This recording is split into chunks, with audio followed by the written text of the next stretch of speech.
Tervist siis kõikidele. Tervitused ka kõigile neile, kes vaatavad seda läbi ekraani. Et jah, et tänase õhtuloengu teemaks oli siis rääkida puupõllunduse ja metsanduse erinevustest. Natuke ka sellest, miks sõna küps, sõnapaaris küps mets on väga vale sõna, sest et see tekitab täiesti valesid assotsiatsioone. Räägime raievanustest erinevate riigikordade ajal, erinevatel aegadel. Räägime sellest, miks 21. sajandi metsandus on kahjuks hoopis midagi muud, kui oli 20. sajandi metsandus Eestis. Ja sealhulgas, miks praegused turberaied ei ole üldse need turberaied, mida tehti eelmisel sajandil.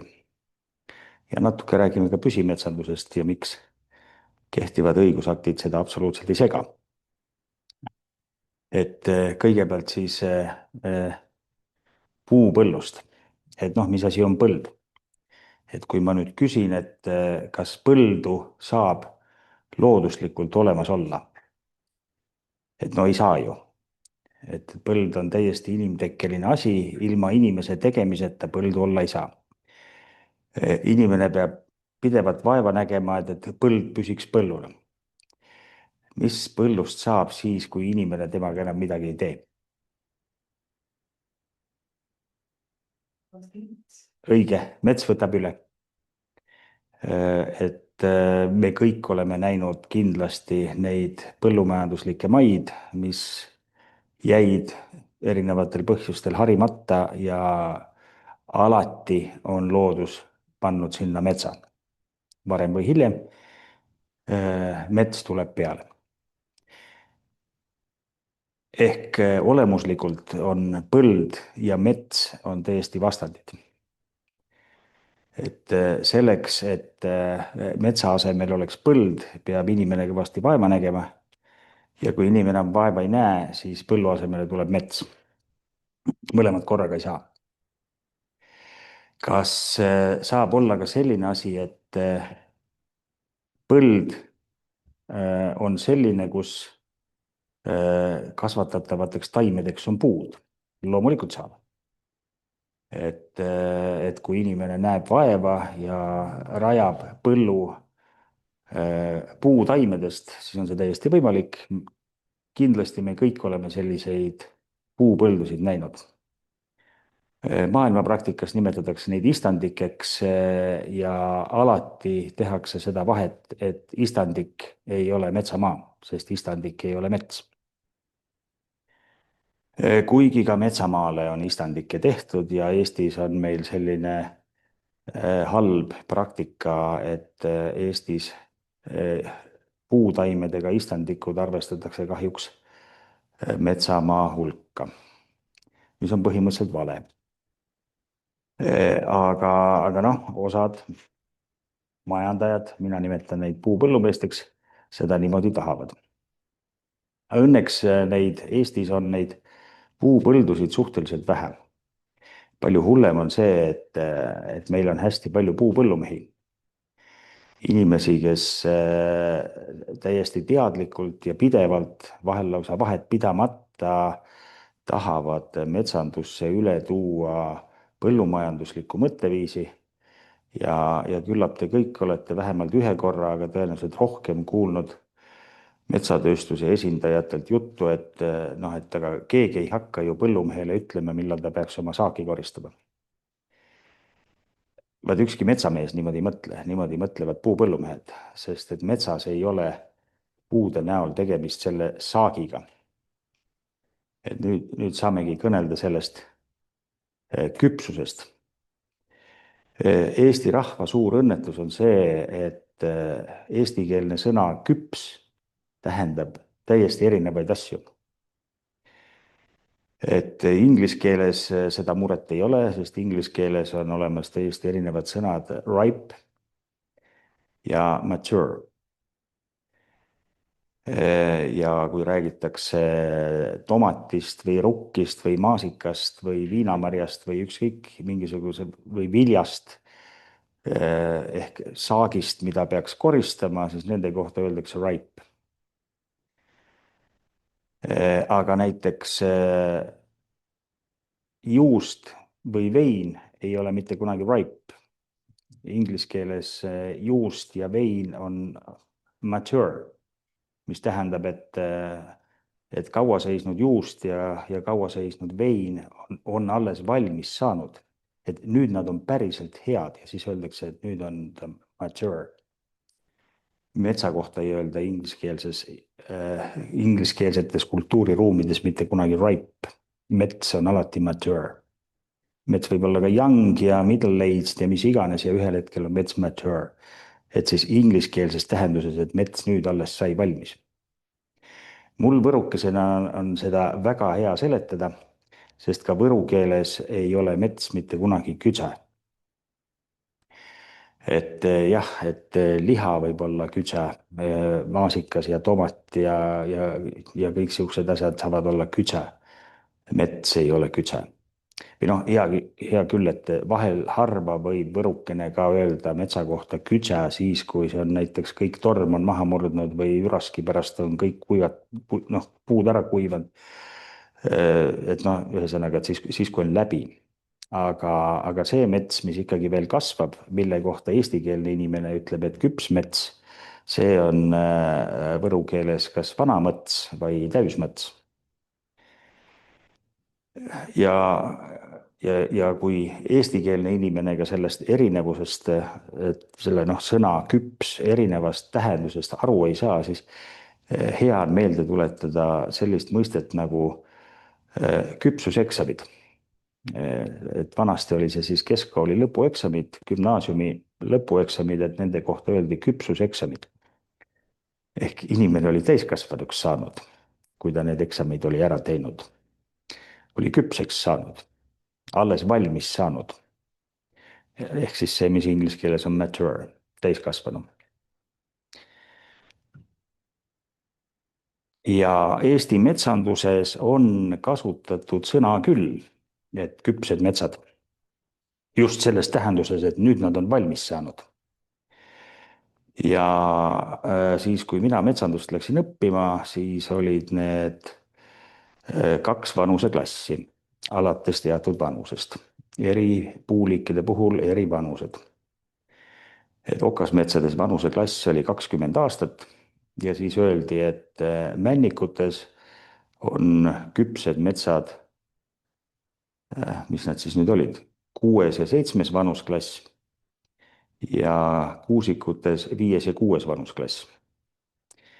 Ehk siis, et kui me hakkame nüüd sõrmi painutama, esimene vanusklass on kuni 20-aastased puistud. Teine vanusklass on 21 kuni 40, kolmas on 41 kuni 60. Neljas vanuseklass on 61 kuni 80, viies vanuseklass on 81 kuni 100. Ehk siis männikutes 100-aastane männik ei olnud veel küps.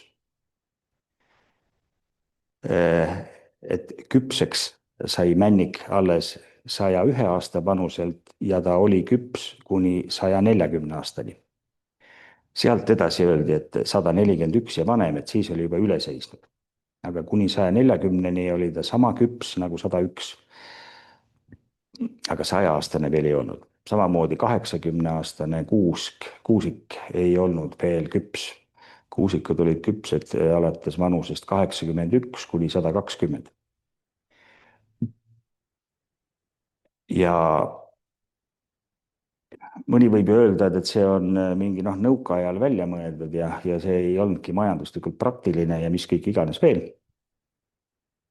Aga see oli tegelikult pärit palju vanemast ajast, sest raieotsuseid ka nõukaajal, noh, ka sel ajal, kui Eesti Vabariik sai taasiseseisvaks, raieotsuseid ei tehtud mitte arenguklassi järgi, vaid et raieotsused tehti väga paljude muude tingimuste järgi. arvestusega, et kogu aeg pidi küpseid metsi kasvama. Ja tegelikult see põhimõte tuli ka juba enne teist maailmasõda, esimesel Eesti Vabariigi ajal, 34. aasta metsaseaduses ka ei ole sellist mõistet nagu raieküpsus. Küll 34. aasta metsaseadus räägib mõistest raiering.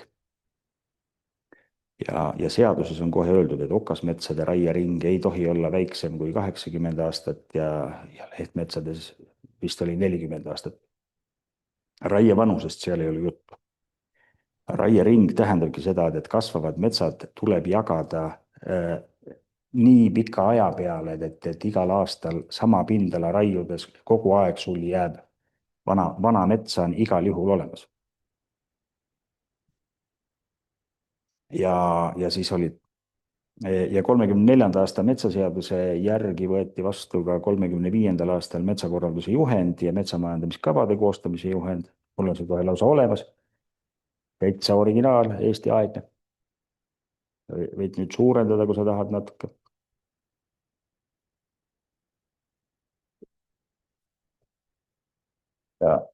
Ja ma saan siit juhendist nüüd tsiteerida, kuidas Eesti ajal 35. aasta metsade korraldamiseks ja metsamajandamise kavade koostamiseks tehtud juhendis on kirjas. Raieringi määramisel tulevad aluseks võtta järgmised keskmised raieringid.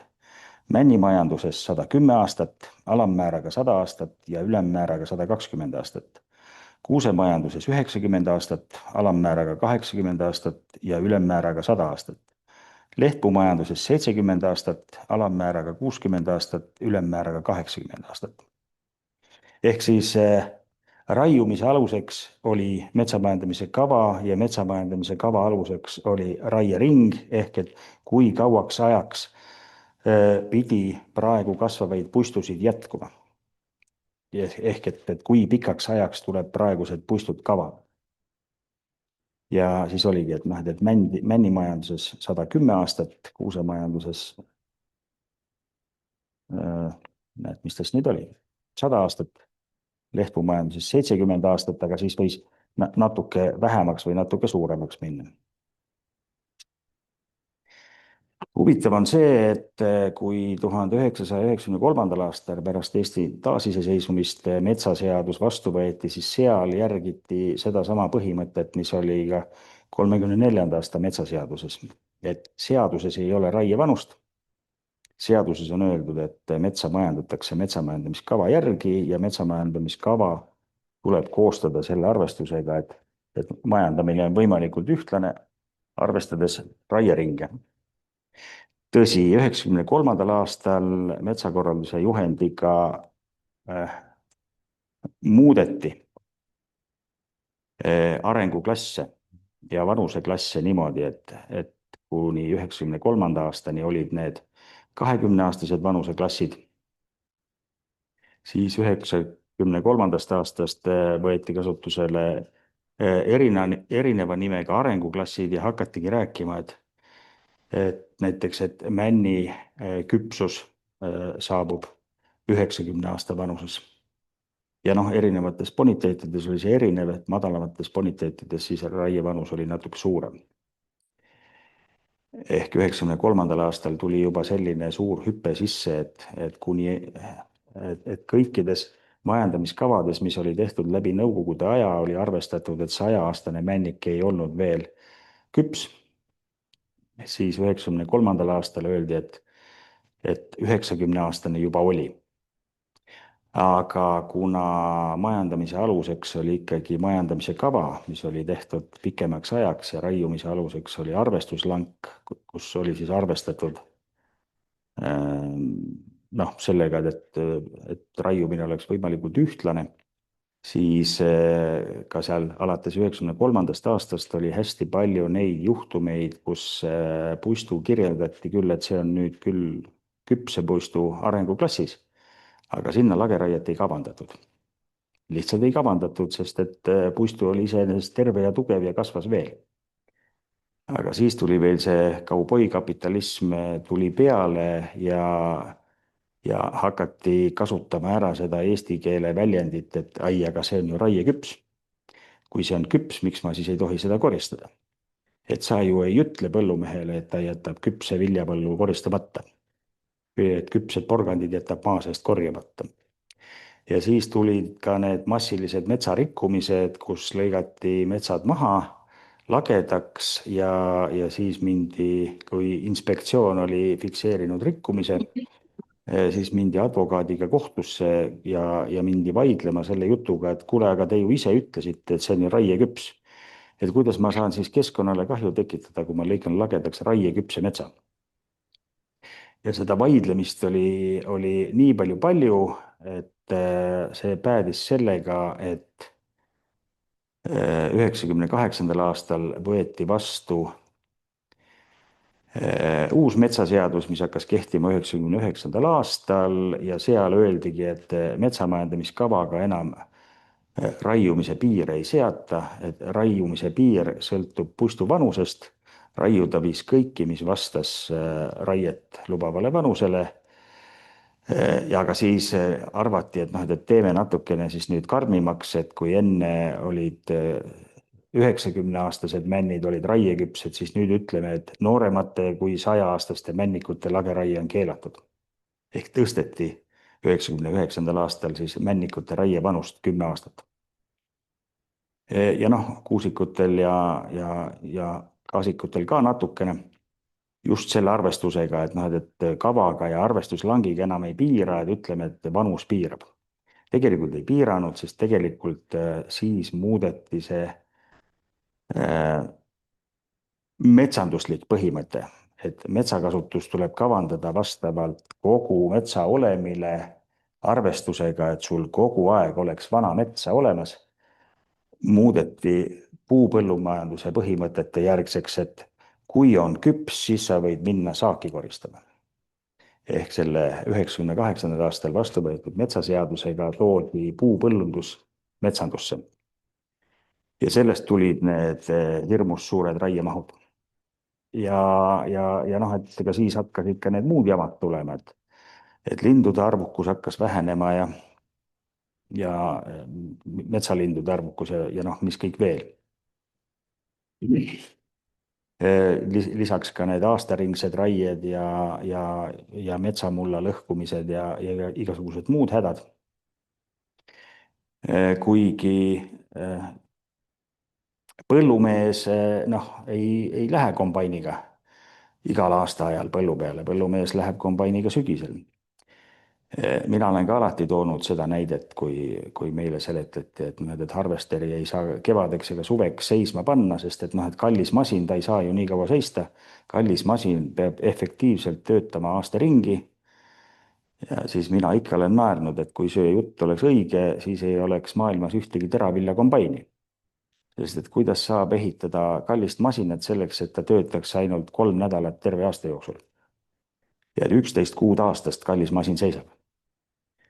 naljamehed on isegi igasuguseid meeme ja naljapilte teinud sellest, et kuidas teraviljakombainid on pandud talvel lund koristama, et see suur eebli, et see korjab maanteede pealt lume kokku ja kõrval on siis veoauto, kelle kasti siis lumi koristatakse, et no miks kallis masin seisab. aga jah, metsanduses mindi siis selle peale, et kui puukombain saab saaki koristada, siis ta peab saama saaki koristada, kui puupõllumehe mõtte järgi saak on küps. ja noh, nüüd on juba viljad käes, et vanu metsi, kust saaks palki, nii nagu seda saadi Eesti ajal või Nõukogude ajal või ka taasiseseisvunud Eesti alguskümnendil kuni 90-ndate lõpuni põhimõtteliselt, et ega nii jämedaid palke ongi juba raske saada. sest et puupõllumeeste mõtteviis on jõudnud metsanduses sellesse punkti, et nii nagu saabub see raiet lubav kas aastaarv või siis sentimeeter rinnasdiameetri näol, nii minnakse kohe saaki koristama ja metsal ei lastagi vanaks kasvada.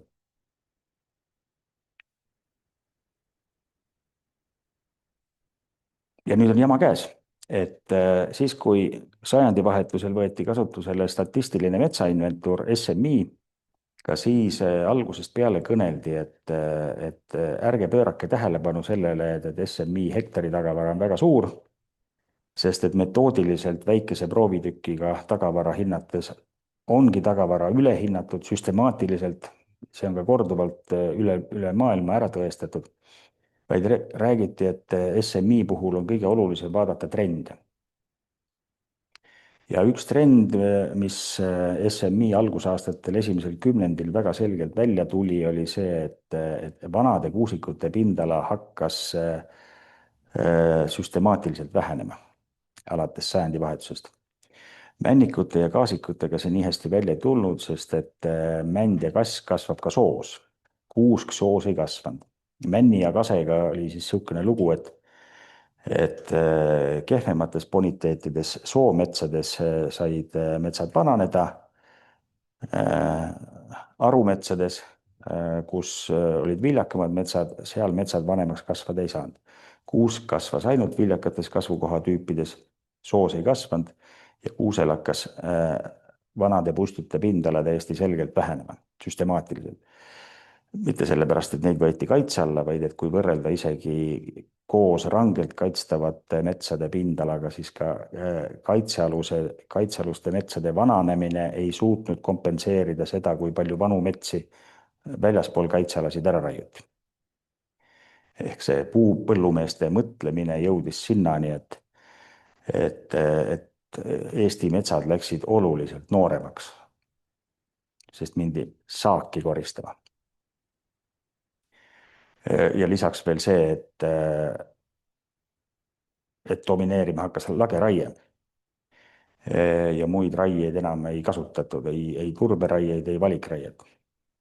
Vahepeal oli valikraie isegi ära keelatud, sest et öeldi, et valikraie nime all on tehtud igasuguseid sigadusi, siis keelame valikraie ära. Et tol ajal sai küll naerdud, et igasuguste raiete nime all on igasuguseid sigadusi tehtud, et keelaks siis kõik juba ära. Või et kööginugadega on sigadusi tehtud, et kas keelame kööginoad ära või keelaks ikkagi sigaduse tegemise ära, et ega siis valikraie ei ole selles süüdi, kui mõni pätt seda halvasti teeb. Ei tähendanud midagi, valikraie keelati ära, ega metsanduses midagi paremaks ei läinud, sest sigatseti ikka. Ja metsad raiuti ikkagi kõvasti nooremaks. Ja muid raieid hakati, turberaieid, aegjärgset raiet, häilraiet, veerraiet hakati tegema vähem, sest et see oli kallim. Selle raie tegemine, see tahtis kvaliteetsemat tööd ja siis hakati kõnelema juttu, et aga neid ei saagi teha. Ja igas kasvukohatüübis ei saagi neid üldse teha. Ja neid hakatigi väga vähe tegema õigustusega, et neid ei saagi teha, kuni selleni välja, et nüüd sellel sajandil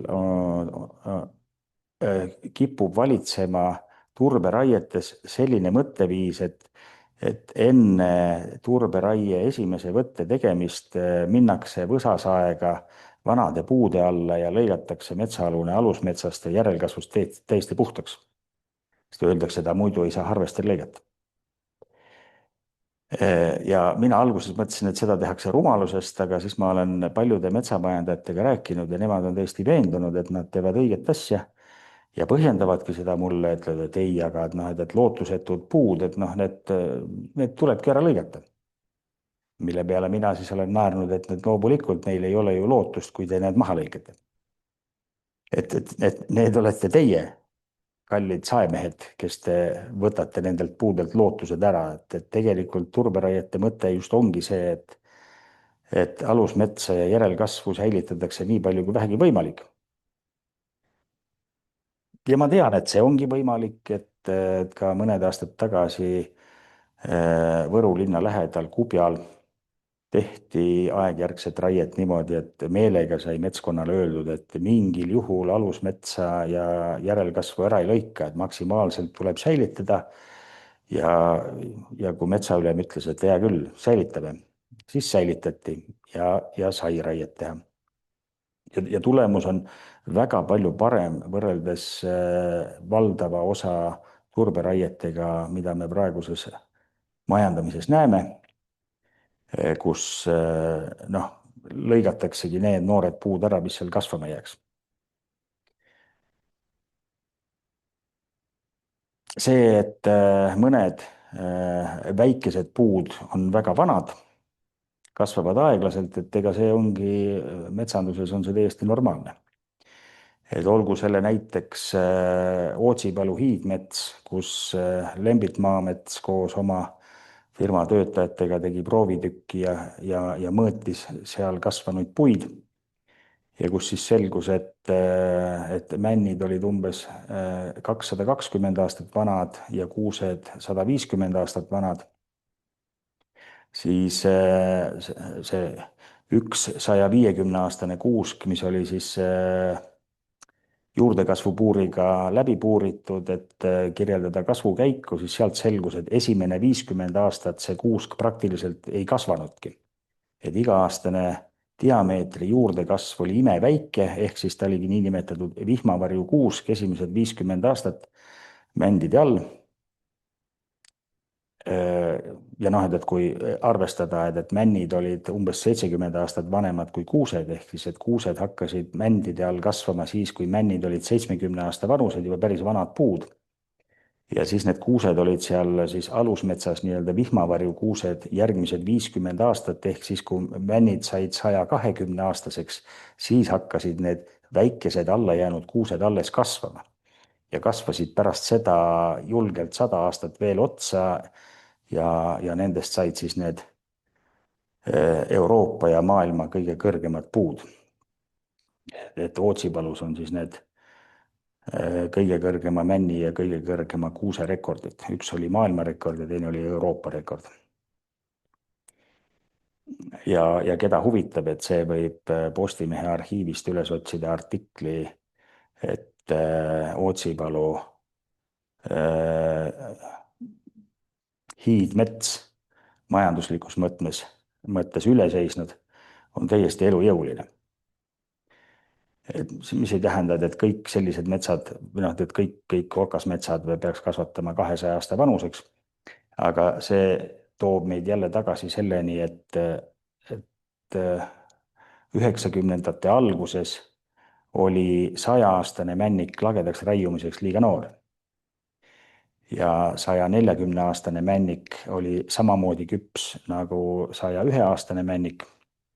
Ja alates 141 aasta vanusest männikust hakati rääkima kui üleseisnust ja ega see ei olnud ka veel bioloogiliselt oma vanuse lõppu jõudnud mets, vaid et see oligi normaalne, et teatud osa metsadest on küpsed ja väiksem osa metsadest on ka need, mis on üle seisnud. Ja siis, kui oli vaja teha lageraie otsused, siis valik tehti lähtudes igasugustest muudest näitajatest. Nii, ma olen nüüd pikalt kõnelenud sellest klassikalisest metsamajandamisest, mis räägib ka lageraietest ja turberaietest ehk uuendusraietest ja nüüd võiks natukene kõnelda ka püsimetsandusest. Et nüüd räägitakse sellest, et kuidas Eestis ei ole püsimetsanduse kohta teadmisi ja et peaks hakkama tegema katsetusi ja teadusuuringuid ja mida on naljakas kuulata, sest et püsimetsanduse teadmised on Eestis olemas juba põlvkondade kaupa sadu ja sadu aastaid, kui mitte kauem. On ka vigu tehtud loomulikult, aga valikraiega majandamine on olnud meie aladel väga tavaline majandusviis.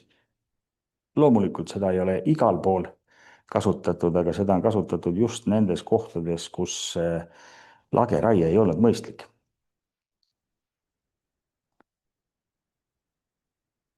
Ja selles ei ole mitte midagi uut. Et see on täiesti teada mõte. Ja ka kehtiv metsaseadus lubab valikraiet, mis siis põhimõtteliselt tähendabki seda, et ühekaupa raiutakse puistu koosseisust ära neid puid, mis varsti looduslike protsesside tulemusel nagunii välja läheks. Ja et mitte kõik selliseid puid ei peaks välja võtma, ka lihtsalt osa. Sest kindel on, et puud elavad organismid, nagu nad on, et kõik puud millalgi kuivavad. ja inimene saab osa nendest ära kasutada niimoodi, et puistu kui selline säilib ja samal ajal nooremaid puid tuleb kogu aeg juurde. ja püsimetsana majandatud mets reeglina tähendabki seda, et seal on suhteliselt vähe väga vanu puid, nendest palju rohkem on lihtsalt vanu puid ja siis mida nooremas vanusklassis, et seda rohkem neid puid on. Ja puid kogu aeg kuivab ja nooremaid puid hakkab kogu aeg kasvama ja inimene saab natukene nendest vanematest puudest ära võtta ja ära kasutada. Ja kehtiv seadus, metsaseadus, seda ei takista mitte üks põrm. Kuigi nüüd on mõned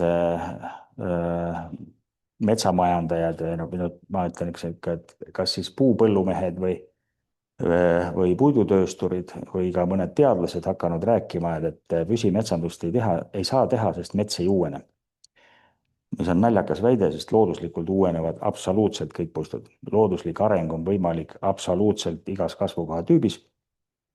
Ja kui looduslik areng on võimalik, siis on ka püsimetsandus võimalik. Kui keegi hakkab ütlema, et püsimetsandus ei ole võimalik, siis sellega ta tahab öelda, et looduslik areng ei ole võimalik. No mis on jabur. Ja kui keegi ütleb, et ei, aga muidu ju ei uuene, et me peame ikka tegema tingimused uuenemiseks, siis see inimene ei räägi mitte metsandusest, vaid see räägib, mitte püsimetsandusest, vaid see räägib uuendusraiest. Püsimetsanduse eesmärk ei ole metsa uuendamine.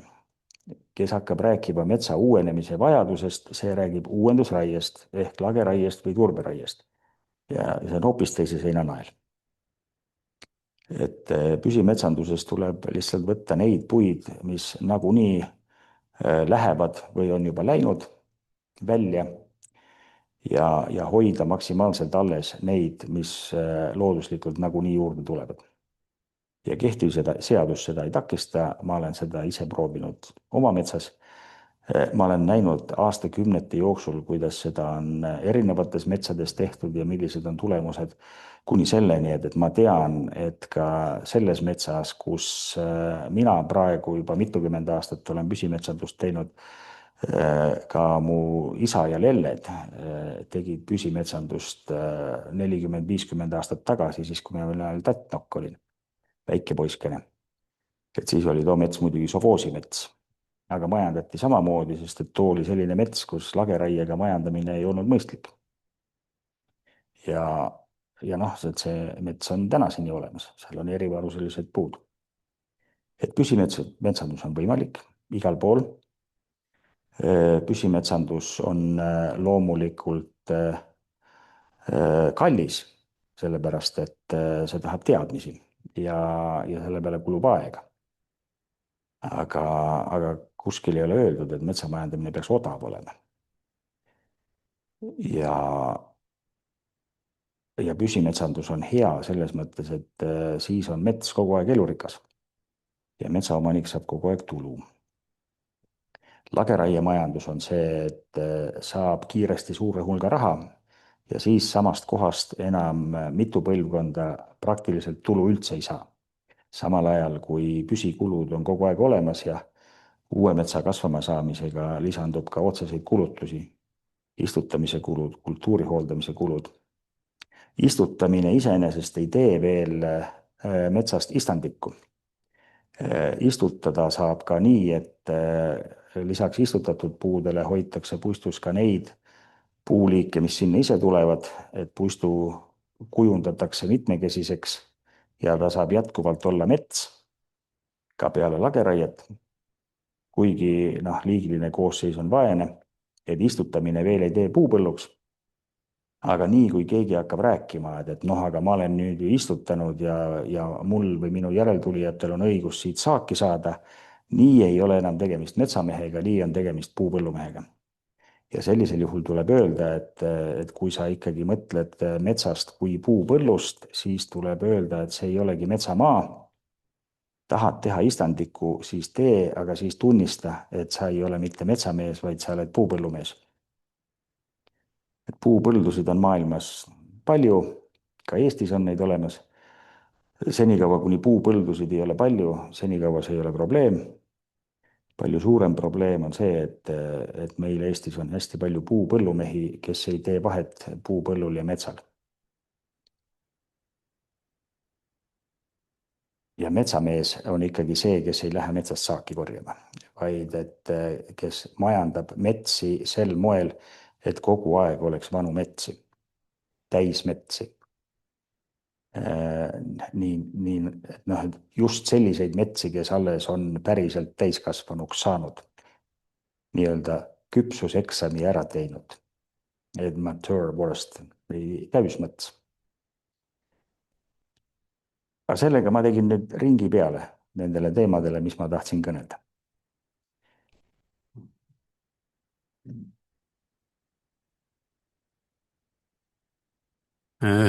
Aitäh, ring peal, aga siis küsimusi ja mõtteid võib Zoom'ist öelda, võib ka ei, vabandust, ei või öelda, tuleb ainult kirjutada. Aga kohapeal võib öelda.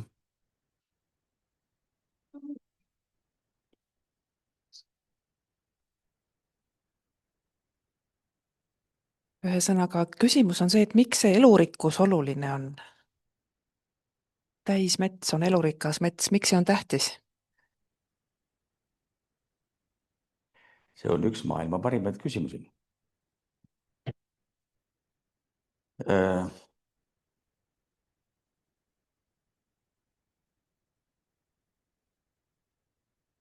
Sest ainult sel moel on meil võimalik liigina püsima jääda. See on umbes samasugune, et noh, et aga miks meil soolestikus baktereid on vaja. Et noh, me ju ei näe, et kas neid siis peab olema. Ja tulemus on see, et kui me otsustame oma sisemistest bakteritest lahti saada, siis meil läheb tervis varsti käest ära ja me ei ela kuigi kaua. Ja samamoodi on ka selle metsa elurikkusega, et suur osa sellest elurikkusest on sellised, mida me ei näe. Mõni osa sellest elurikkusest on selline, et need, kes õpivad seda märkama, need juba näevad ka. Osa sellest elurikkusest on selline, et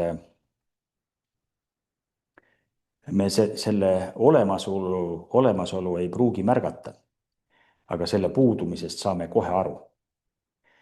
Et näiteks need Euroopas tuhandete hektarite kaupa üraski kahjustunud kuused on tegelikult elurikkuse vähenemise tagajärg. Ja seda on need sakslased ja austerlased ja tšehhid on juba mitukümmend aastat kirjeldanud, et Kesk-Euroopa metsandus oli ikkagi nii palju puupõllunduseks ära läinud, et metsad olid majandatud steriilseteks. Ja noh, et linnud on üks osa sellest elurikkusest, mida on kõige lihtsam kirjeldada ja siis sealsed loodusteadlased olidki kirjeldanud, et eelmise sajandi teises pooles olid sealsetest okasmetsadest osad linnuliigid täiesti ära kadunud, näiteks laanerähm. Ja mis siis tähendaski seda, et kui olid põuased suved ja tormid, mis osa metsi maha murdis, siis hakkas üraskitel pidu. Ja üraskite looduslikke vaenlasi ei olnud ja sellest siis need tuhandete hektarite ulatuses kahjustused. Et loodusmetsades seda kunagi ei olnud. Ja kui 90ndatel otsustati Baieri looduskaitsealal, et nemad nüüd enam seda tormimurdu ära ei korista. Ja siis olidki need loendusandmed näitasid, et õige varsti tuli sinna laanerähm tagasi. Ja millal iganes sealkandis järgmine üraskirüüste oli, siis väljaspool kaitsealasid olid üraskirüüsted suuremad, aga seal kaitsealal, kus oli laanerähm tagasi tulnud, et seal iga järgmine üraski kahjustus oli väiksem kui eelmine. Et see on seesamane elurikkus, mida puude tagant ei pruugi näha, aga tulemused on näha siis, kui seda enam ei ole. Kui seda nähtamatut elurikkust ei ole.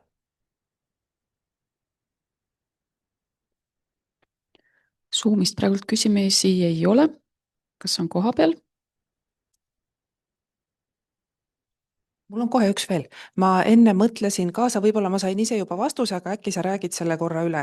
Et kui meil nüüd olid need sellised täismetsa raieringid korralikult enne aastat 98, siis kui suured need alad olid? Ma millegipärast tahtsin teada, kui suur keskmine selline ala oli, kus siis metsamees seda raieringi nagu hoidis, et kogu aeg oleks täismetsa olemas.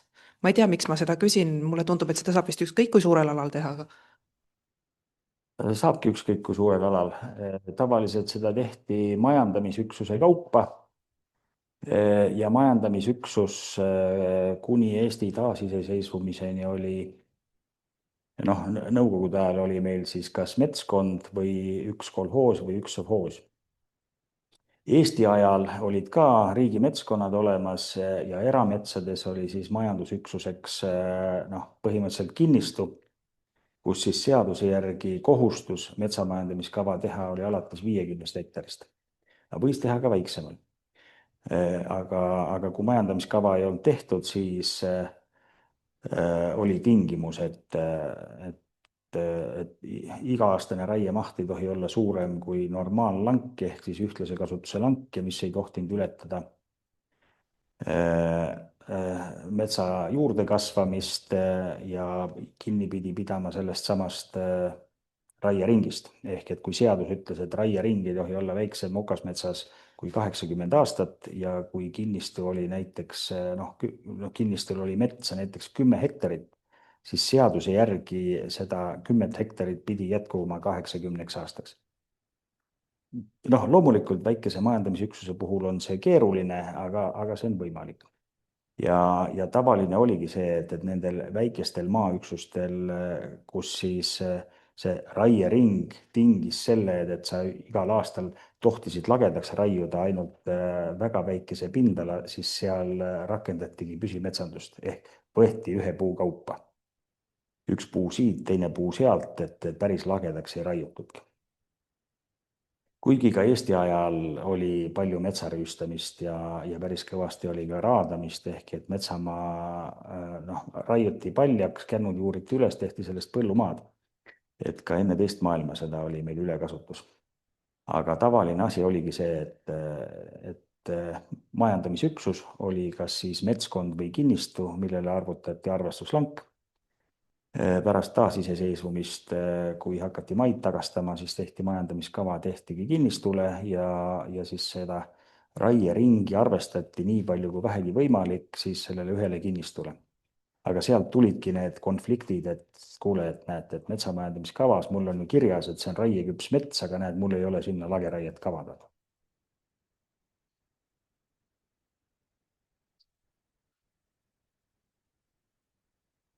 Loen küsimuse ette Avelt. Kas püsimetsandus hõlmab ka surnud puude jätmist metsa, et nad uut elu kasvataksid ja hoiaksid? Näiteks lindude, loomade pesad, samblikud, seened ja teised, kes nende peal või neist elavad. Ning kas hõlmab ka päris vanaks kasvada lastavaid puid, et kasvaksid neid liigid, näiteks samblikud, kes vajavadki elamiseks näiteks 100 kuni 120 aastast puud. Kas püsimetsandus hoiab vepid puutumatuna? Mitu küsimust. Kõigile küsimustele on vastus jah, loomulikult. Ja see ei käi mitte ainult püsimetsanduse juurde, see käib ka igasuguse metsanduse, ka lageraiemajanduse juurde, et osa jalalseisvaid kuivi puid, võimalikult jämedaid, tuleb jätta raietest puutumata. Kõige jämedamad mahamurdunud lamapuud, eriti mis on juba sammeldunud, aga igal juhul kõige jämedamad tuleb jätta puutumata, vepid tuleb jätta puutumata. Ja püsimetsanduses on see selles mõttes lihtne, et see on täiesti loomulik ja praktiline, et igalt poolt sa ei jõuagi kõiki kuivi puid ära viia. Ja ei olegi mõtet, ei olegi vaja, alati on kuskil mingisugused natukesed järsemad kohad või kaugemad kohad, et kus neid kuivi puid jääbki ja las jääb. Et loomulikult, et kuiv puu on üks osa tervest metsast. Kui metsas ei ole ühtegi kuivanud puud, siis ei ole mets terve. Ja oluline on just säilitada võimalikult jämedaid. Peenikesi kuivanud puid võid rahulikult küttepuudeks korjata.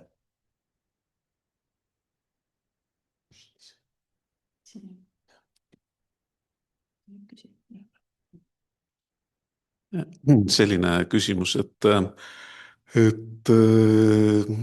kuidas ma seda küsin, et kuidas võiks olla rohkem püsimetsandust just nagu majanduslikus mõttes, et nii palju kui mina aru saan, siis püsimetsanduse majanduslik loogika on vist natuke teistsugune, et kui lageraiemajandusel on nii üldistades suured masinad, suured saekaatrid, suured firmad, suured süsteemid, et siis püsimetsanduse jaoks on vaja pigem üldjuhul selliseid väiksemaid kõiki asju, masinaid, oskajaid, mehi ja nii edasi, et äkki sa räägid sellest natuke? No põhimõtteliselt jah, et lageraiemajandus on, kus ma nüüd ütlen, viidud maksimaalse efektiivsuseni ehk siis kiiresti ja võimsalt ja palju. Aga kuidas see nüüd oli? Mitmes Newtoni seadus see oli, et võidad kiiruses, kaotad jõus või vastupidi. Et püsimetsandus on just selline aeglane metsandus, et seal peabki olema palju ja väikeseid, et sa saaksid olla paindlik.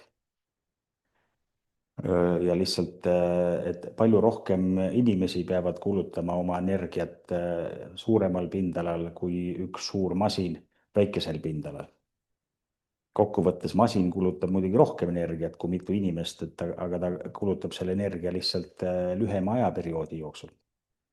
Aga energiat kulub ikkagi palju rohkem, sest et nad võidavad kiiruses ja kulutavad energiat rohkem. Et ega sealt muud loogikat ei ole, kui et püsimetsandus on lihtsalt aeglane metsandus. Aga metsas aega on ja mets vajab aega.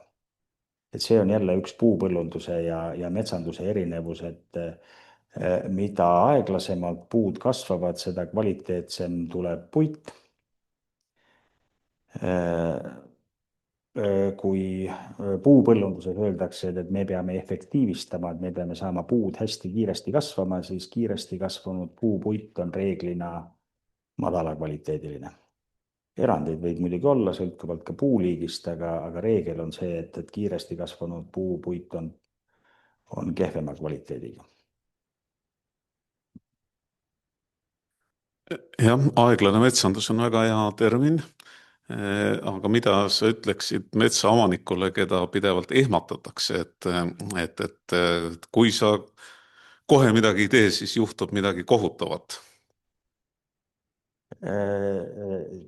Tean väga hästi seda tunnet, sest ka mulle helistatakse pidevalt ja täpselt selle sama jutuga. Et kui sa kohe ei raiu, siis homme päev läheb sul lausa rahakotis läheb põlema. Ja neid igasuguseid hirmujutte on, et mis kõik hirmsad asjad juhtuvad, aga mina saan oma metsas öelda, et ma olen neid kõiki näinud, mis seal juhtub ja ma tean, et midagi väga hirmsat ei juhtu, midagi nii hirmsat nagu lageraie. Et lageraiest hirmsamat asja metsas ei ole, sest et mitte ükski looduslik häiring ei sarnane lageraiega. Või siis vastupidi, et lageraie ei sarnane mitte ühegi loodusliku häiringuga, lageraie on täiesti ebalooduslik asi metsas. Ja pikapeale tuleb loodus lageraiega toime, kui neid palju ei ole. Et lageraied võib ka teha, aga väikeses mahus. Aga nendele metsaomanikele tuleb lihtsalt öelda, et need helistajad tuleb välja naerda. Et mitte mingil juhul ei tasu helistajale järgi anda. Et ühe helistajaga ma jäin pikemalt kõnelema, et küsisin ka kohe, et kuule, et kui palju sa nüüd vastuseid ikka oled saanud selle helistamise peale. Ta ütles, et jah, et enamasti ei saa, enamasti öeldakse ära, aga mõned üksikud on ikkagi nõus olnud. siis ma küsisin, et noh, et aga kuidas niisugune asi siis ära tasub, et kui sa päev otsa nagu helistad ja mitte kuskilt mitte ühtegi asja tehingusse ei lähe. Siis ta hakkas naerma ja ütles, et kui see ennast ära ei tasuks, siis temasuguseid palgal ei hoitaks. Et see lihtsalt tähendab, et need üksikud, kes lõpuks lasevad endale augu pähe rääkida ja on nõus telefoni helistamise peale oma metsa ära müüma, et sealt võetakse nii korralik kasum, ehk siis see raha, millest metsaomanik jääb ilma, et selle eest hoitakse palgal ka neid helistajaid, kes päevad läbi muudkui helistavad ja pikkade päevade helistamise järel mõne üksiku tehinguni jõuavad. Ja need ostjad saavad ka veel oma kasumi, ehk et selle helistamise peale müümine on maaomanikule igal juhul kahjulik. Et kui päriselt tahad raiet teha, siis küsi sõprade, tuttavate käest kontakte, kellel on eri firmadega kogemusi olnud, aga telefoni helistamise peale mitte mingil juhul ei tasu oma maad müüa ega raieõigust müüa. Nii, veel üks küsimus. Aitäh, väga hea ja vajalik loeng, ütleb Eha. Küsimus, kuidas Rainer suhtub metsahuntidesse, mis on remmelgad ning mis puupõllunduses esimeses järjekorras kohe kiiresti välja raiutakse? Noh, mis ta nüüd nii väga hunt on, et remmelgas on puu nagu puu ikka. Kevadeti õitseb varem kui paljud teised. Et ega remmelga iga ei ole kuigi pikk ja mina üldiselt rebelgatega mingisugust lahingut ei pea. Need, kes on vähegi elujõulised, las nad kasvavad. Kui rebelgat on väga palju ja nad takistavad mingisuguseid teisi, siis osa nendest ma ikkagi olen ära raiunud, aga kindlasti mitte kõike. Et vot üks asi, mida ära märkida, et püsimetsanduse juurde käib see, et mitte ühtegi puuliiki ei raiuta täitsa välja. Ja noh, et kui remmelgas on juba nii palju suur, et ta on ikkagi kõvasti kevadeti urbi täis, et noh, las ta siis on. Ja ka nende suurte remmelgate või veel hullem, et väga suurte haabade puhul, millest osad ka ütlevad, et need peab ära raiuma, sest et nad varjavad valgust noorte puude eest ja mis kõik veel. Siis mina olen just öelnud, et nende väga suurte puude, eriti lehtpuude raiumisega on see häda, et kui nad on elujõulised ja sa raiud nad maha, siis langetades, maha kukkudes, nad oma okstega lõhuvad hästi palju noori puid ära. Aga kui nad jala peal ära kuivavad, siis neil oksad murduvad ühekaupa maha ja nad kahjustavad noori puid palju vähem. Ehk minnes väga elujõulist suurt puud langetama jutuga, et noh, niimoodi ma teen noorematel puudel elu paremaks, võid sa saada täpselt vastupidise tulemuse. Võrreldes sellega, et jätad ta jala peale vananema ja kuivama ja siis ta ühekaupa okste murdudes kahjustab noori puid palju vähem kui inimene, kes neid saega läheks noori puid päästma. Et jah, et üks osa nendest vanematest, eriti nendest kõige vanematest ja kõige jämedamatest on loomulik, et las need elavad oma loomulikku elu senikaua, kuni nad elavad ja pärast seda, kui nad ära kuivavad, siis nad on jala peal kuivad veel kaua ja see on ka üks osa puu loomulikust arengust, metsa arengust.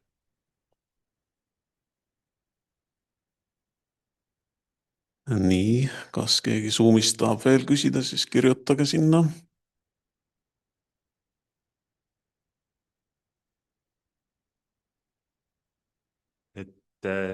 Aitäh, et selline küsimus, et kui on sellised metsaomanikud, kes ise ei ela läheduses või elavad läheduses, aga neil pole võimekust või oskusi majandada metsa, et kui reaalne Eestis on see, et siis keegi teine kuidagi majandaks püsimetsana seda metsa või kas kui sa ei tee seda nagu do-it-yourself meetodil, et kas siis see majanduslik mingi võimekus nagu, et kuidas sellega on? see oli arusaadav? Jah, minu kogemus ütleb, et igas külas on ikkagi mõni mees veel alles, kes teeb ka sellist looduslähedust metsamajandamist,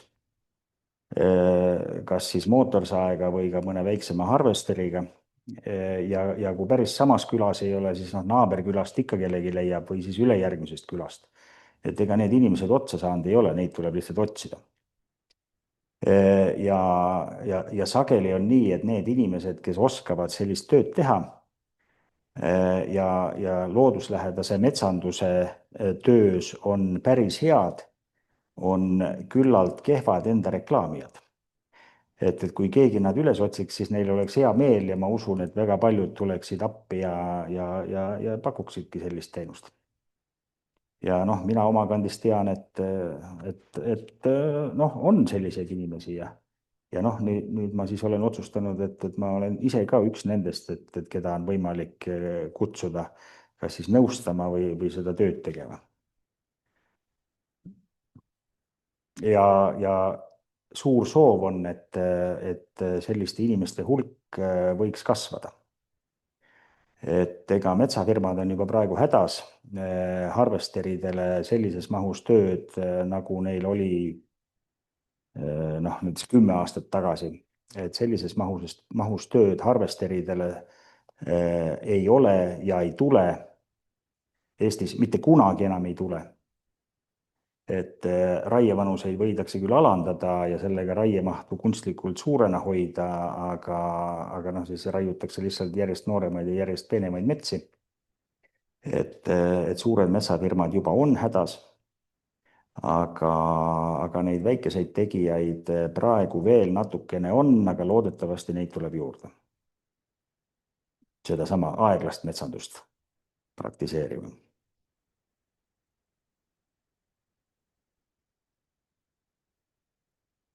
Aga et näiteks kui ongi kuskilt sealt soost näiteks, kus ei ole lähiasustust, tuua mõne palgi kaupa, üritada mingit tarbepuud saada, kvaliteetset lauda, et see nagu kõik kuidagi tänapäeva formaati pannes, kas see võiks olla reaalne? Paari palgi kaupa loomulikult on reaalne, aga see lihtsalt tähendab, et aega kulub rohkem. Aga kui sul on vaja näiteks mingi oma majapidamises mingisugust ehitusmaterjali, siis kas mingisuguse väiksema traktoriga või ATV-ga või hobusega paari palgi vedamine ei ole mingi probleem. Ja rekka sul paari palgi pärast muidugi järgi ei tule, et kui sa pead kuskilt Soosaarelt 2 palki tooma suure tee äärde, kuhu rekka saaks ligi, sellepärast et 2 palki koormasse tõsta, siis see loomulikult ei tasu ära. Et siis on lihtsam needsamad palgid sinna metsa jätta. Aga kui sul on oma majapidamine ja sul on vaja näiteks kuuri seina jaoks on vaja tihumeeter laudu, siis need 3-4 palki tood ära küll. Ja selleks ei kulu isegi mitut päeva mitte. Ja ka mina olen oma majapidamises teinud niimoodi, et ma olen ka ATV-ga toonud palke maja juurde. Või siis vahel on niimoodi, et naabrimees Belarusiga koos palgivankriga toobki täpselt 1 koormatäie palke mul maja juurde, mis saab lõigatud laudadeks või brussideks või täpselt selleks materjaliks, mida mul vaja on. Et need väikelahendused on tegelikult olemas. Aga loomulikult peab arvestama, et väikelahendusega kulub aega rohkem. Aga tulemus saab parem. Mõtisklus Veronikalt, mitte otseselt küsimus, on loomulikult, et maakasutus ajas muutub. Pool Eestit on metsamaal, seda on rohkem kui mingit muud maaliiki. Metsamaad on omal ajal juurde tulnud paljuski põldude metsaks kasvamise arvelt. Põllumaad on palju läinud ehitiste alla, eriti linnade ümbruses. Võib-olla polegi see nii halb, kui osa metsamaast läheb raadamisele ja antakse tagasi põldudele. Mitte puupõldudele, vaid näiteks permakultuurselt haritud toidusaludele, mis on ju ka istandused. Ma ei mõtle suuri alasid, vaid inimese vajaduse järgi. Halb on see, kui maaharimise viis on maad ja mulda laastav, mitte taastav. Aga vahet pole, mis liiki taimed maal kasvavad? Tahad midagi? jah, põhimõtteliselt nõus. Ainult, et üks väike märkus, et Eesti praegune metsamaa pindala ei ole nii suur mitte ainult põllumajandusmaade metsastamise või metsastumise tõttu, vaid ka sellepärast, et pärast teist maailmasõda käis kõva soode kuivendamine. Ehk meil on metsamaad juurde tulnud ka kuivendatud soode arvelt. Mis on teistsugune probleem jälle, et meil on jäänud soid palju vähemaks, kui meil neid looduslikult oleks. Järgmine küsimus Airilt. Kas Rainer on kursis praegu käimasoleva looduse taastamise kava määrusega ja kas kuidagi metsanduse või püsimetsanduse poolt on sellesse protsessi kaasatud? Aus vastus on, et ei ole kursis. Et ma olen sellest kuulnud, aga mul lihtsalt ei ole aega igataolise asjaga tegeleda. Aga võin öelda, et näiteks metsade looduslikkuse taastamisega sai tegeldud juba üle 20 aasta tagasi, kui ma töötasin Karula rahvuspargis, et siis, kui Skandinaaviast hakkasid need metsade looduslikkuse taastamise mõtted kasvama ja need sealt mujale laiali tooma, siis Eesti oli ka natukene selle asjaga seotud ja mina Karula rahvuspargis tegime päris praktilisi töid kultuurmännikutes, mis oli majandatud üheliigilisteks. Ja ma olen seal nüüd praegu käinud, et seal on pilt nüüd natuke parem, et seal on nüüd märksa looduslikuma ilmega männikud. Et loomulikult kiireid tulemusi ei maksa loota. Kas need peavad olema nüüd väga suured looduse ümberkujundamised? Et see on juba pikem jutt. Aga üldiselt selle looduslikkuse taastamise mõte on ikkagi see, et ega inimene ei saa loodust taastada, vaid inimene saab luua võimaluse, et loodus ise hakkaks ennast taastama. Ja ka seal on võimalusi toimetada hästi ja võimalusi toimetada mitte nii väga hästi. Ja küsimus, et millest alustada algaja püsimetsamajandajana?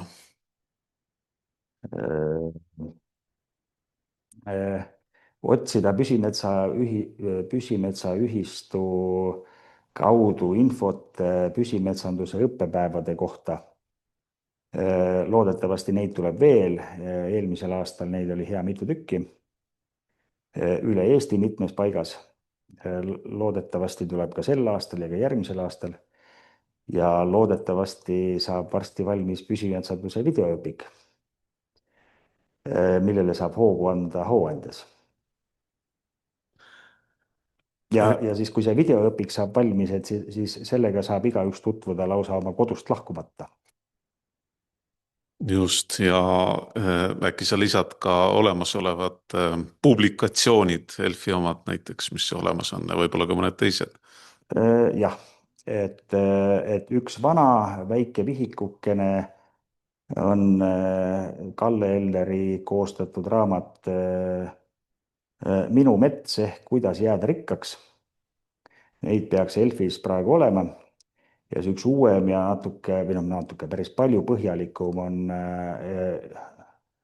Elfi välja antud teejuht püsimetsandusse.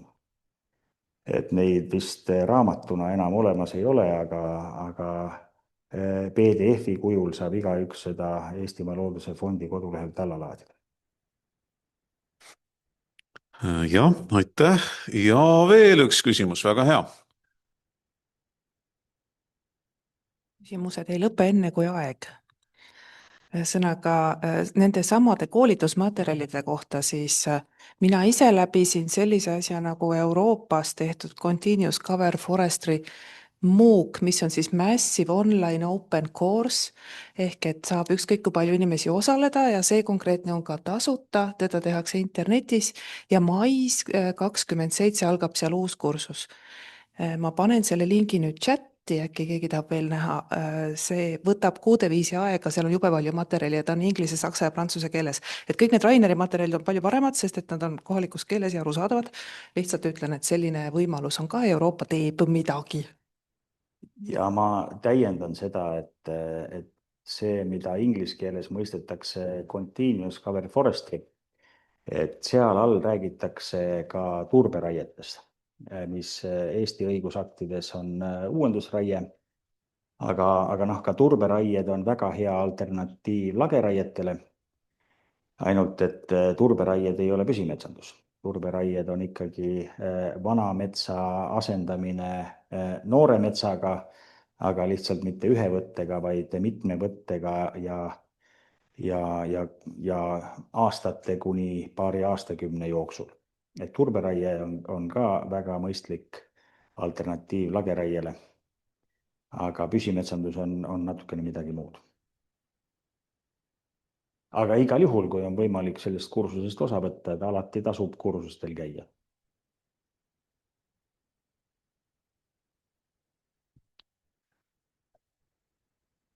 Siis veel akronüümidest, et ELF, see on Eestimaa Looduse Fond, mida Toomas ja Rainer ütlevad lühidalt suure kokkupuute tõttu, aga Eestimaa Looduse Fondi kodulehel kaldkriips metsaomanikule tõepoolest see raamat saadaval on, see link hästi leidav ei ole, aga ta on seal.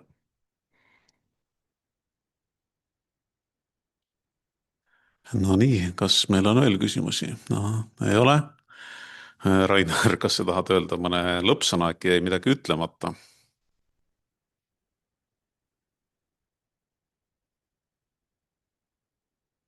Andke hoogu püsimetsanduse videoõpikule ja kui Püsimetsaühistu korraldab püsimetsanduse õppepäevi, siis tulge kohale.